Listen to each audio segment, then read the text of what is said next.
Halo sahabat dimanapun Anda berada, salam pendidikan. Kembali lagi bersama kami dari PPG Prajabatan Universitas Muhammadiyah Purwokerto, Prodi Pendidikan Sejarah.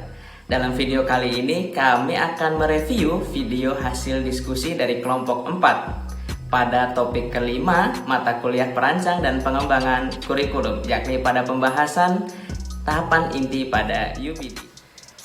Dalam video hasil diskusi yang ditampilkan oleh kelompok 4 membahas tentang tahapan inti pada UBD pada fase R, yakni Reading, Reflect, and Revise. Pemaparan yang dilakukan sudah cukup baik walaupun dengan durasi yang singkat. Kelompok 4 mampu menjawab pertanyaan-pertanyaan yang ada pada fase R tersebut. Namun, ada beberapa koreksi dan ada beberapa saran juga yang akan kami sampaikan untuk video yang ditampilkan oleh kelompok 4. Untuk saran yang pertama, alangkah baiknya kelompok Anda di awal video menjelaskan terlebih dahulu apa itu Reading, Reflect, and Revise agar penonton mampu memahami konsep tersebut sebelum Anda menjelaskan bagaimana cara guru mengimplementasikan tahapan tersebut.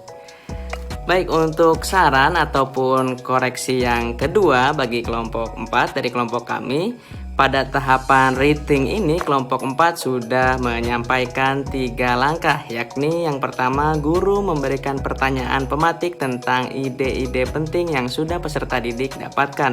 Yang kedua, guru memberikan kesempatan bagi salah satu peserta didik untuk menjawab pertanyaan tentang ide-ide penting tersebut.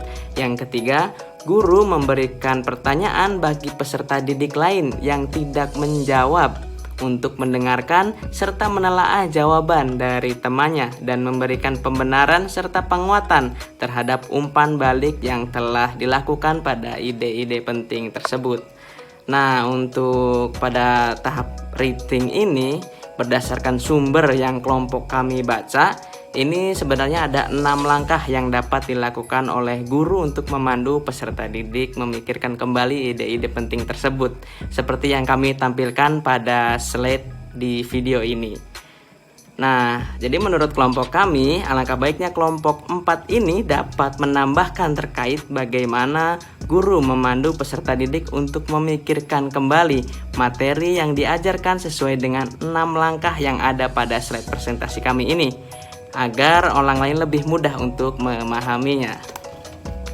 Untuk selanjutnya terkait dengan bagaimana produk dan pertunjukan peserta didik dapat ditingkatkan melalui revise atau revisi berdasarkan penilaian diri dan umpan balik.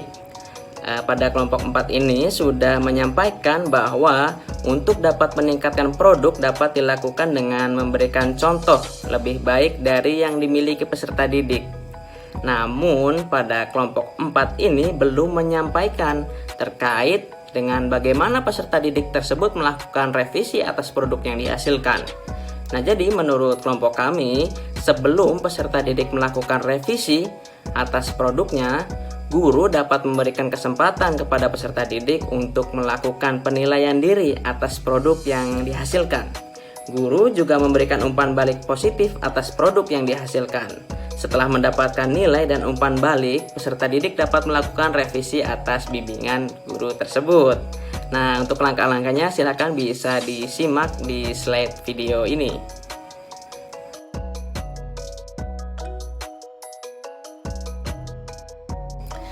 Baik, setelah tadi kita membicarakan mengenai reading, kemudian revise atau revisi, sekarang kita akan membicarakan reflect atau refleksi.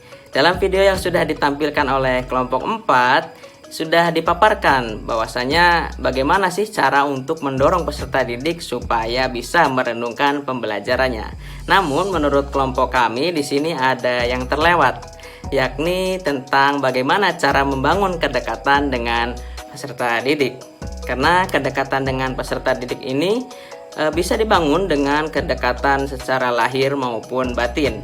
Kedekatan antara guru dengan peserta didiknya mutlak dilakukan karena memang diperlukan. Hal ini dianggap penting karena proses pembelajaran diyakini tidak akan berjalan dengan lancar dan berhasil secara maksimal tanpa adanya kedekatan antara peserta didik dan gurunya. Tentunya dengan adanya kedekatan ini diharapkan peserta didik dapat mengikuti pembelajarannya yang disampaikan oleh guru dengan perasaan santai dan pikiran yang tenang. Kedekatan guru juga diperlukan agar peserta didik dapat belajar dengan baik, terutama ketika menghadapi materi yang sulit dipahami. Maka peserta didik dapat bertanya tanpa rasa malu dan canggung kepada gurunya.